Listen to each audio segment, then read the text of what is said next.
Good morning. Good morning. Carol Ann Elya, who used to be Elya. Elya, small a, short a, I mean. Sister John Bernadette. Right. Also. Thank you for your coming from coming from Henderson to Right. come here to tell your story. You heard that we had this wonderful experience going on here on campus, so you just couldn't wait to be one of the chosen. Well, I'm not Right. sure about that, but Go along with it, please. Okay, well, thank you again. So let's start out with where you began your journey and where you went to school, your parents, your siblings, how you got here. well, I was born in Muskegon, Michigan. Muskegon. Okay. My dad was a worker for Continental Airlines at the time. He was in the business of building engines for planes. And my mother, who was only 17 at the time he married her, was with him in Muskegon, and then he got drafted into the military. Now, the interesting thing was Dad was 9 years older than my mom, but he Okay. always said he was only 8, and she never really thought about it too much. But anyway, when he went into the service, she moved to Munising. Okay.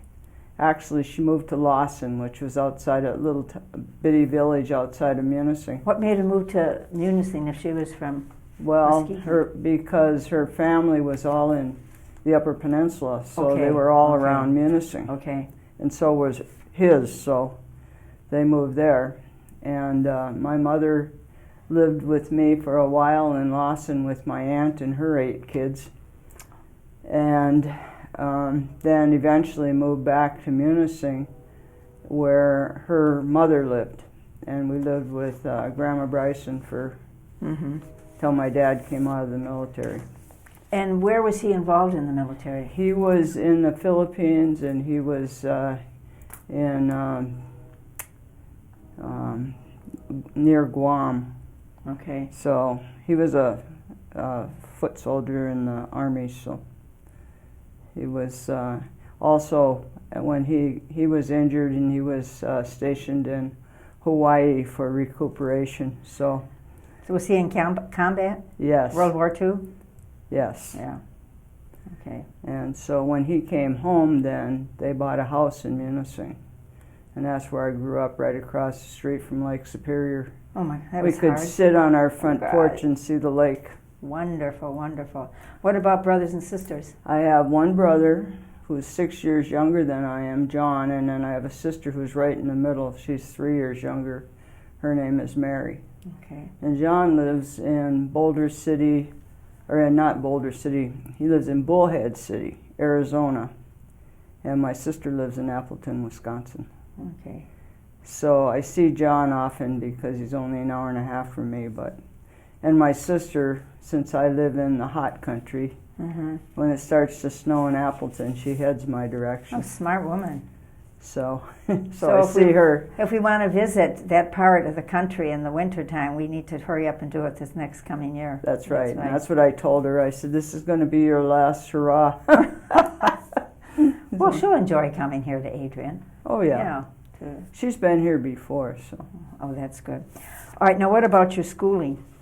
All right, I went to Lincoln School for first grade and kindergarten because it was right down the street from our house, and I was the oldest and I could walk to school. So I went there, and that was public school. Then when I got in second grade, I was at Sacred Heart School, which was our sister's school. Our place. So I went from second grade through 8th grade at Sacred Heart. Then, when I graduated from 8th grade, Was that a good experience? The grade yes, school? I loved those nuns. They did everything with us. They came out and ice skated. They played softball with us. They didn't just watch you on playground. They played with you. Yeah. So we got used to them, and So you must have had some young ones up there. yeah, we did, and they were a lot of fun. So and I remembered that, But then when I was a freshman in high school, it was interesting because I wanted to go to a Catholic high school. Well, the closest one was Marquette. Right. And that's like 44 miles from Munising. And the only way I could get there was to catch a ride with somebody. Well, I started going back and forth to school on weekends with this fellow who worked for the railroad. And he would pick me up on Sunday night and drive me to Marquette, and I stayed with my aunt and uncle, and they had 6 kids, so they had a built-in babysitter. Oh, uh-huh. And so we did that for a while, and then he got his shift changed or something, and he couldn't pick me up anymore. So then I was stuck because I was, still had to go back and forth, and so I started going back and forth with college kids. Smart. Good. And my mother didn't quite like that. So she said, no, we got to find a different way to do this.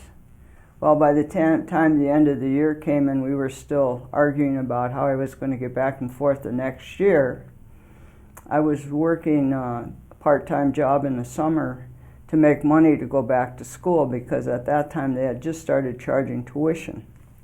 And my dad was not Catholic, and he said, oh no, I'm not paying for any Catholic school. He said, if you can't go there on your own, you're not going. So my mom said, well, if you make enough money, you can pay for your own tuition. So I got a job with the Parks and Recreation Department, and I worked all summer, and I made quite a bit of money.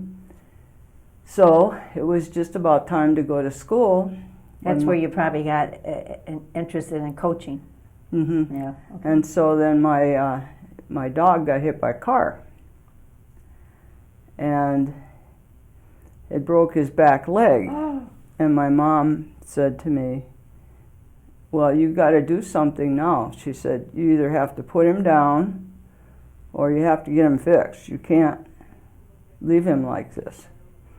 Well, I had the dog from the time I was about 6 years old, so there was no way I was going to put him away. So I said, I'll fix him. So I took him to the vet, and it cost all my money. So I couldn't go back to high school? I couldn't go back to Baraga, so I ended up finishing up in Munising at the high school there, which was a public high school. You sacrificed your Catholic education for your dear, dear close friend. Yeah. And what was your dog's name? Tippy. Tippy, okay. And he didn't die till after I entered. Okay. So my mother said when I left, he would go up to my room and sit there.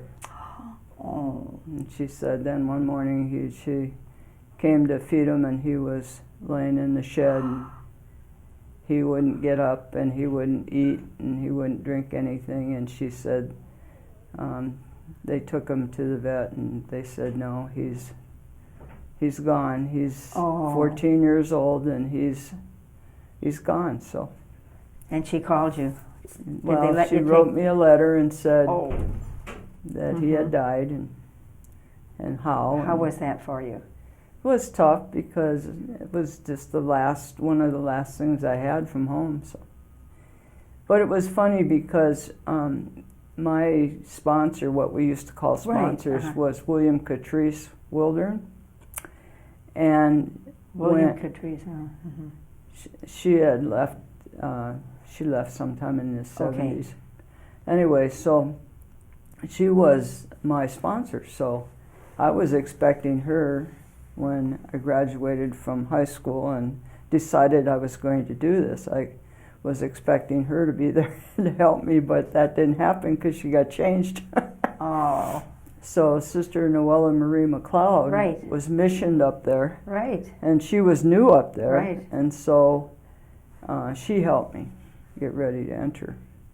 But that whole thing was funny too, because I had already, when I graduated from high school, I had already gone to a military recruiter, and I was all set to go in the Marines.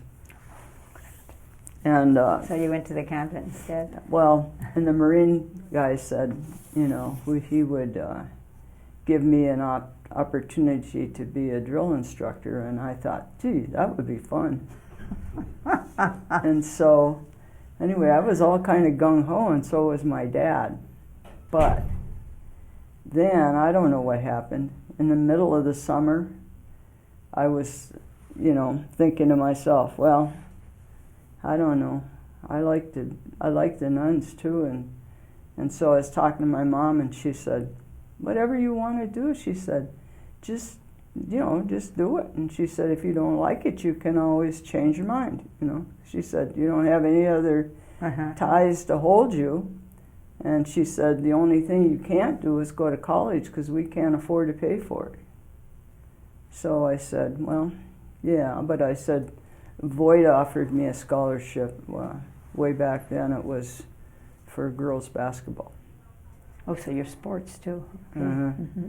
So I thought, well, yeah, but I don't know if I want to, because they didn't have very good colleges they were going to send me to, or I didn't think so, that for this scholarship. So, and I said, well, I think I'll try the convent first, because if I don't like it, I can come right back. Well, what did your dad think? And I said, if I go in the military, I have to be there 4 years, and I can't change my mind. So it was kind of selfish at the time. That's very good. Good reasoning there. But good my thinking. dad, when I said I was doing this, he said, if you leave, don't come back. Oh, Carol Ann. So he didn't talk to me for about 3 or 4 years. And my mom came here for my... that had to be hard. Yeah, my mom came for my first profession with my sister. I can't remember if John came or not, my brother, because he was in the seminary at the time. Mm-hmm.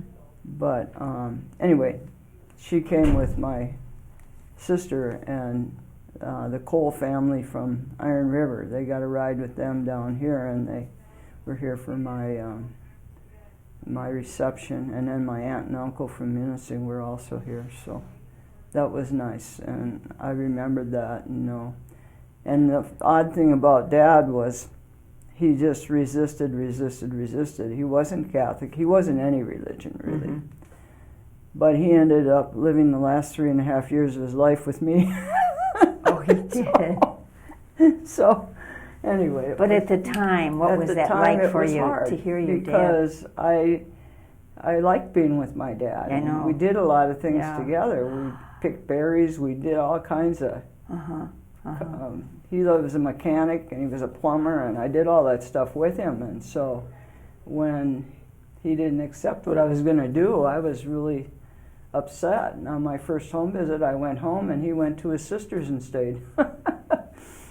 He wouldn't even... You're laughing, but I don't think it was a laughing thing. It wasn't funny at the time, but it was like, in a way it was funny, because I would go home during the day. We were living at the convent, and at nights, and I remember we used to... Right. I'd go home during the day, and he wouldn't be there. And my mom would say, he's down at Lena's, or he's up at Hazel's, as those were his sisters. And... would you go try to find him? No. And my mom would say, you just need to leave him have time, and you need to leave him alone. She said, he'll come around, but... He said, if you force the issue, it's not going to get any better. So she said, we're just going to have a good time. Mm-hmm. And so my mom was always like that. She just, kind of calmed things down, and we did our thing. And sure enough, about 5 years later, he was ready for me to come home and for my second home visit. And he was decent. He wasn't real talkative, but he was there. And so after that, it was like, I would go home, and he was always there, and he was always doing things with me. So, and he never said anything about the years before. So. And you never brought it up? No, I didn't. But your mother was a wise woman, wasn't she? Yeah, she said he'll come around. Yeah. She said he always does. She said it just takes him a while.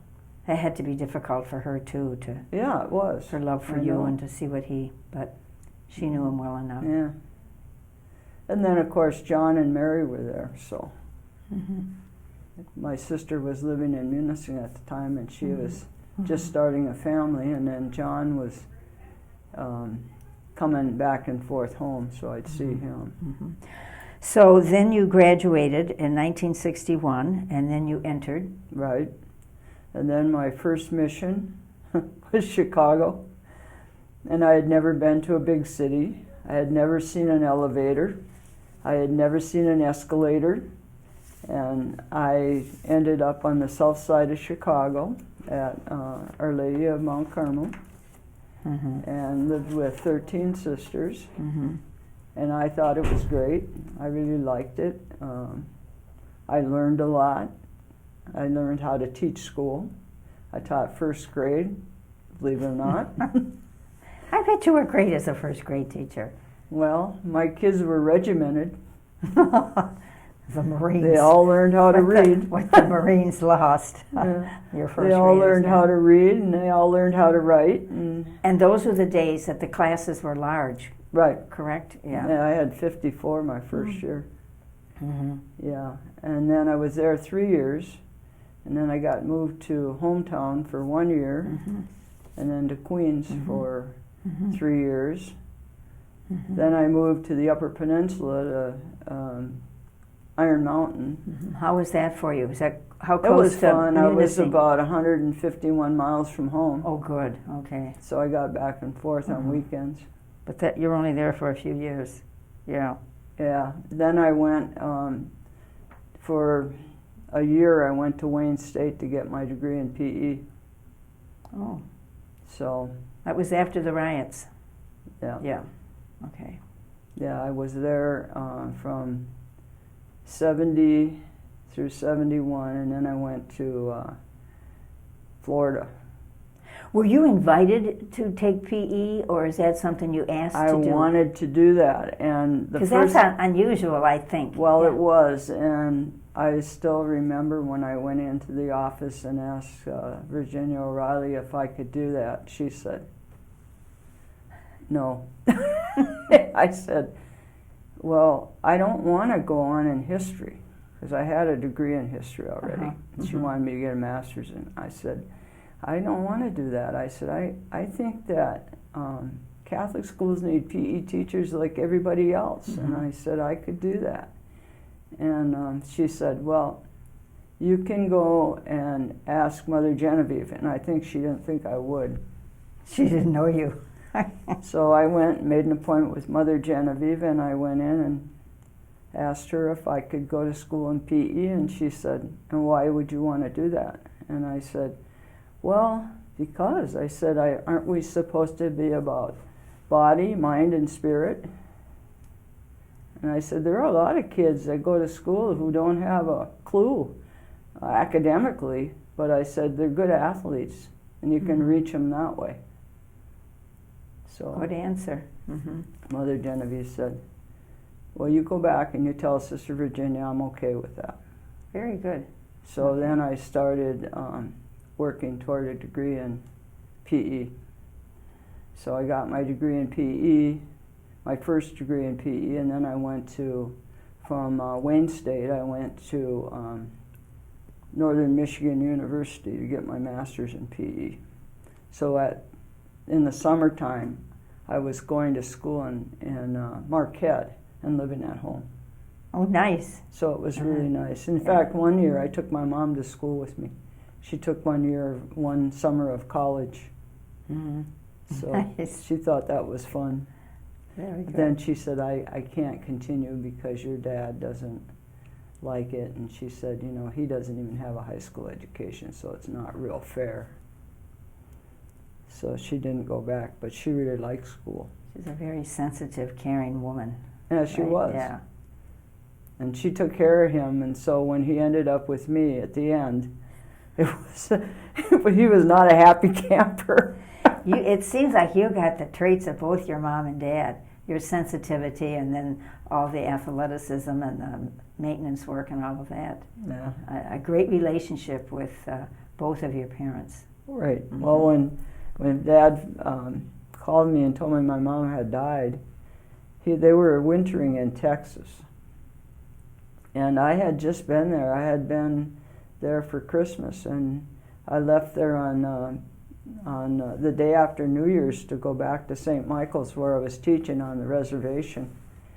And he called me, oh gosh, it must have been about 4 or 5 in the morning, and woke me up. And he said, Carol, he said, your mother won't get up. I said, What do you mean she won't get up? I said, it's early in the morning, Dad. And he said, I know it, but she is cold and she won't get up. Oh, my word. Mm-hmm. And then he said to me, and then all of a sudden he says, and I think she's dead. Oh, my word. And I said, well, Dad, you need to call somebody. And you know, because they were living in a trailer that was, my brother owned it, but they were living there in the winters, and so. Interesting, he called you first, huh? Yeah. Yeah. So I said, you need to call somebody. I said, I can't get there until tomorrow if I can get there. Because it was tough to get off the reservation and had to go all the way to Albuquerque to fly out.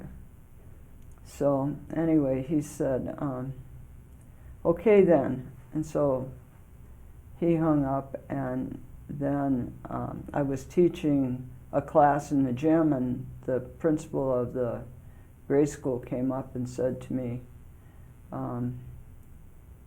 Sister, I have to tell you something, and it's awful. I said, what? She said, your mother died.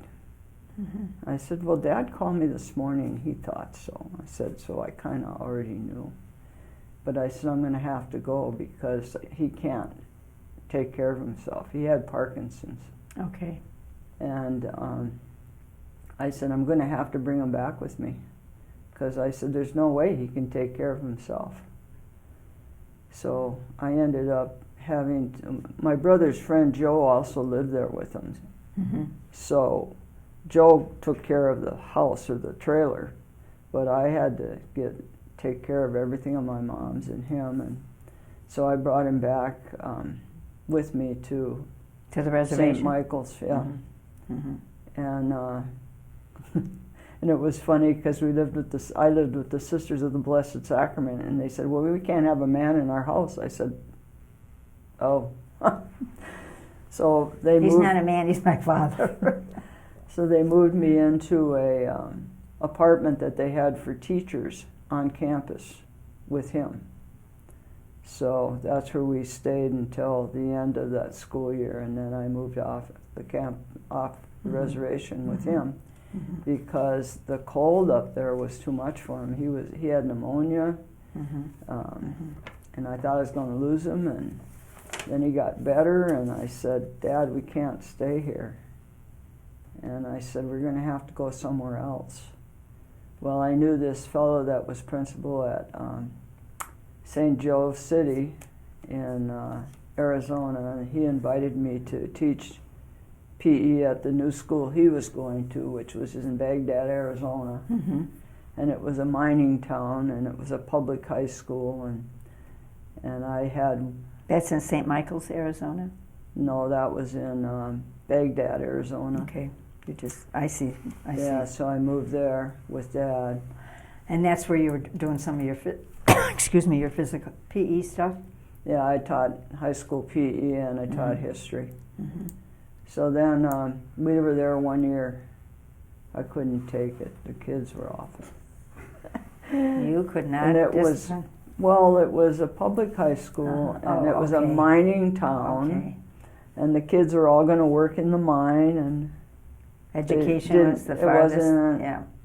Yeah. And I said to Dad, I said, it'd be different if I was making headway, but I said, I haven't taught them anything. I said, they won't listen to anything you tell them. They don't do their homework. They don't respond mm-hmm. in class. They just sit there and fool around. So then you got the call to move on. So then I just said to my dad, I said, we're going to move. And of course, he didn't like that because he said, what? He said, you're making more money now than you've made in the last 20 years. And I was making really good money. In the public school. But I said, money's not the important thing to me. I said, if I'm a teacher, I want to teach. So we moved then to Phoenix, and we lived in a trailer park for 2 years until they got a new owner, and the owner said I couldn't live there because I wasn't old enough, so we had to move again. So then we moved up to Delcoa Street into a house, and that's where he died.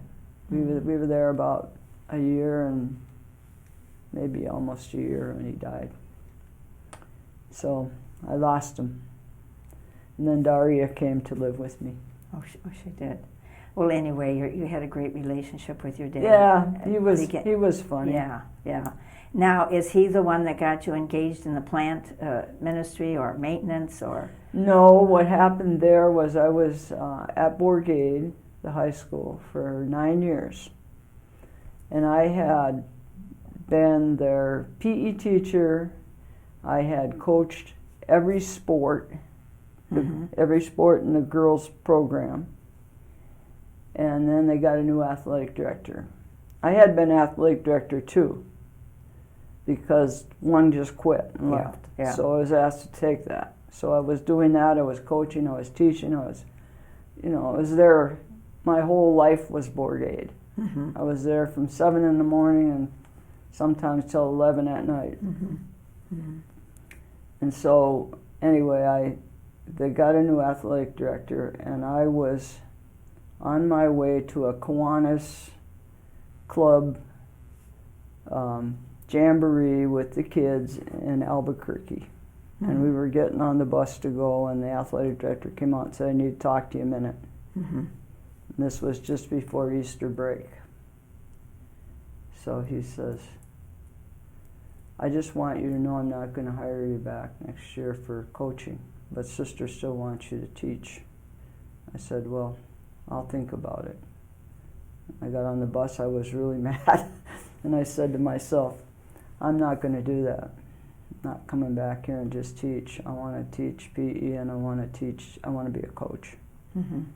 So I came back from this weekend with the kids in Albuquerque, and on Monday morning I went in his office and I just said to him, you can tell Sister she needs to find a teacher, because I'm not going to stay here if I can't be a coach. I said, I built this program, and I'm not going to just sit here and teach. So he said, but that's not what she wants. I said, well, I don't care what she wants. I'm telling you what I'm going to do. How come you didn't go to her? Yeah, well, I didn't, because he was the one that approached me and told me that she wanted me to teach. So I want to tell him, tell her I'm not going to teach. Because he didn't want you in PE as Right. part of the He didn't. department. No, he wanted me in PE, but he didn't want me to coach. So then you took your suitcase and went. So then I said, well, what will I do? So then I thought about it, and I thought, you know what? Last time I had to take Sister Dolores Schlosser to a council meeting in Henderson, Nevada, I saw the sprinklers in the front of the hospital were broken. And so we were going to go in a side door at the hospital, and the sprinkler was shooting straight up in the air.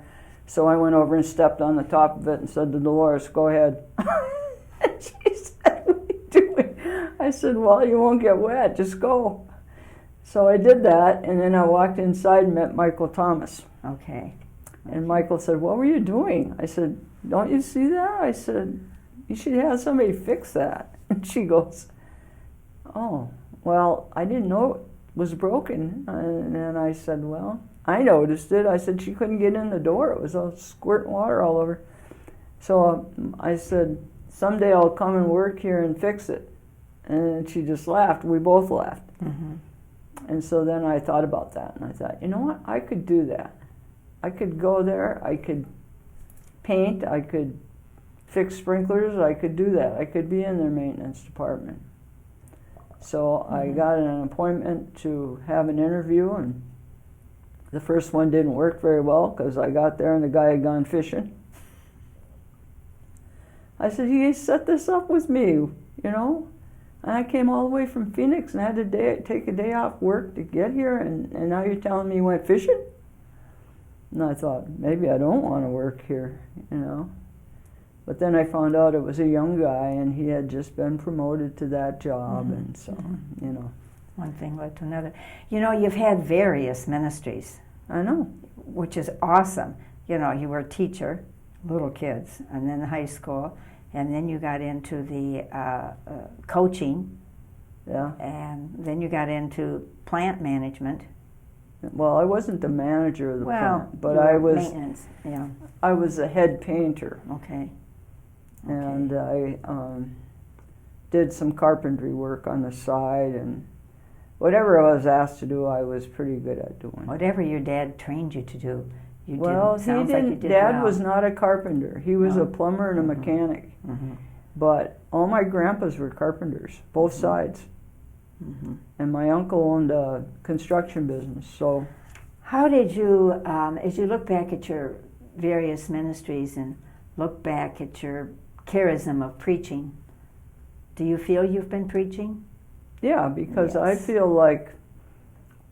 feel like you have to set an example. Mm-hmm.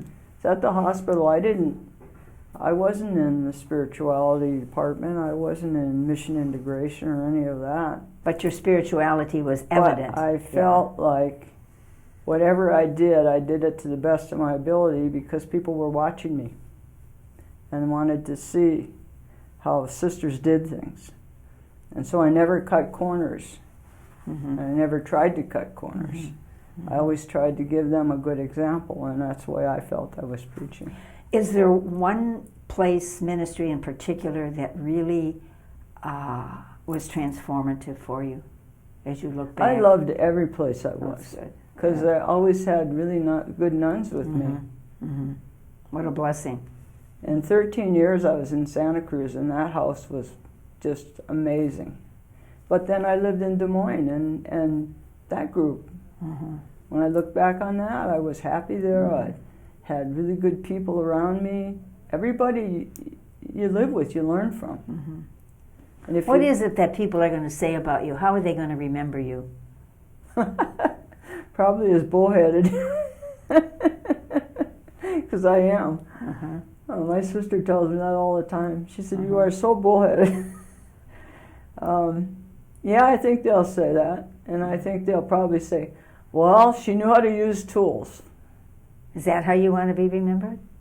Well, I would like to be That you're remembered, bullheaded and you know how to use tools? and that I'm a person who cares about people. Yes, you do very much. So, Mm-hmm. you know. Mm-hmm. And the thing I didn't like was on 10th of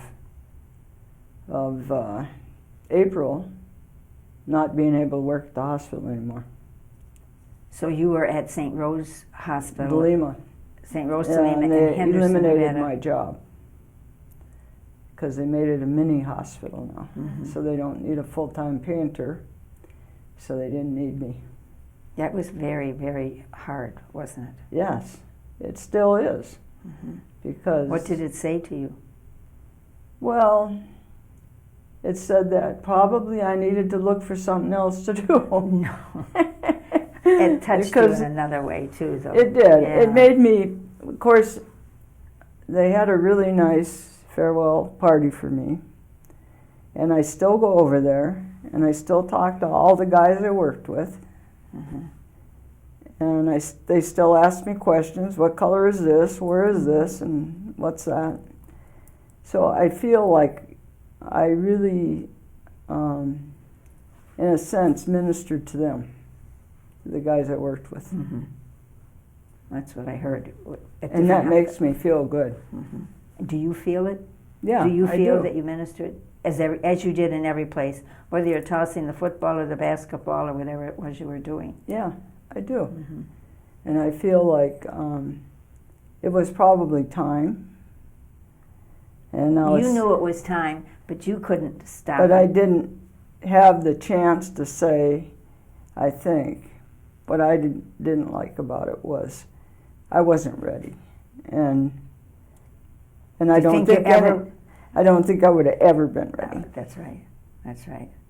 So where was God in that whole experience, do you think? Oh, I think God said, you know, it's time for you to move on from here and do something else. And so I said, okay, this is the way it's going to be. So I tried to, you know, with the guys, I went in the shop and I just said to them, this is it, guys. I'm going home. And they go, why are you going home? It's only 2 o'clock. I said, because I'm done. And they go, Oh, so they didn't know you were. Mm-hmm. I mean, you're done. I said, I'm done. I said, they eliminated my job, and they told me I could stay on if I wanted for a while, and I said, I don't see any point in that. You don't have a job, why would you stay? Yeah. So I said, I'm done. I said, I'll be back tomorrow to clean up my stuff, and I'll be back on Wednesday to go over the books with Ronnie so he knows he's my supervisor. So he knows what the paint colors and everything are in the hospital. Mm-hmm. And then I said, I won't be back, except to visit. So now you're about trying to find your new normal, as we say. My new normal is going to be here. Yeah. Right. So, well, that's a good but decision. I'm going to have some time because I need to clean up the house I've been living in and get ready to come here. Is there, we're going to have to wind this up, Carol. Is there anything else that you wanted us to know about you that you were hoping I would ask and I didn't? No, I just think I've had a great life. Oh, very varied, very. I've certainly. been all over. For Yes. a person who never even saw a different culture when they were growing up, I have been exposed to, I think, every culture. I even marched in the gay parade last year in Henderson. So your preaching has been varied, has touched many lives. Yeah, And right. it really And I has. think, Starting with your dear old father. yeah, and so Yeah. I think you can, when you look back on it, you say to yourself, way back when I was 18 years old, I made the right decision. You know? And it's been really a wonderful life. I can't complain. One more question. Do you have a special scripture saying or quote that gets you through some of these hardships that you've experienced in your life? Or the blessings? No, I just like the Dominican blessing. Oh, you do good. We use it all the time for everything now. Yeah. So, So that's a part of who you are. yeah. Okay, so this is it. Thank you very much. You're welcome for coming. having me. Yeah, thank you. And sorry the retreat was postponed today, but it was good for us. So in the name of the congregation, I thank you for your many varied ministries. And you have touched many lives. Thank you. You've been a blessing in every place you've been. And I think you're grateful for the places that you have also experienced the divine, the holy within you and with others. So thank you, Carol Ann. We will welcome you with open arms when you come. Thank and I'm you. going to tell Joel your many gifts. Okay. So thank you. Thank you.